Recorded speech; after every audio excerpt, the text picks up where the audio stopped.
त्यानंतर एक धक्कादायक बातमी आहे। भंडारा जिल्ह्यामध्ये लहान मुलांच्या जीवाशी खेळ सुरू असल्याचं दिसतंय।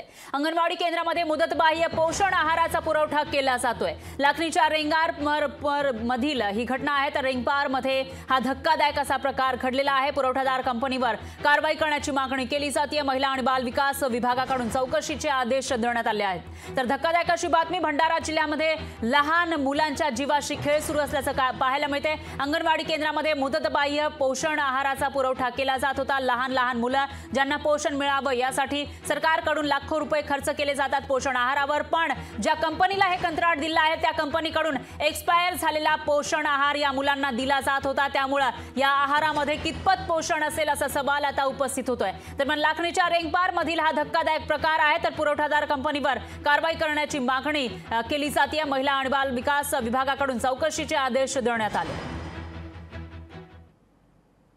सरेच्या अनुषंगाने शुक्रवारला ही घटना निदर्शनास आली।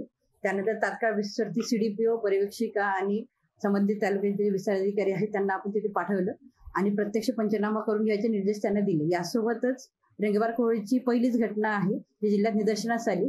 याची अशी शक्यता म्हणजे नाकारता येत नाही की जिल्ह्यात इतर ठिकाणी झालं किंवा कसं। या अनुषंगाने सर्व सीडीपीओना निर्देश दिलेले आहे की प्रत्येक अंगणवाडीमध्ये त्यांनी आहाराची चौकशी करावी आणि त्या पद्धतीने जर समजा अशी घटना निदर्शनास आलेली असेल इतर ठिकाणी देखील तसं एकत्रित अहवाल आम्ही जिल्हा स्तरावर मागितलेला आहे। आणि जे संस्था जे आहे त्या संस्थेच्या अनुषंगाने आम्ही शासनात देखील एकत्रित जिल्ह्याचा अहवाल आम्ही सादर करणार।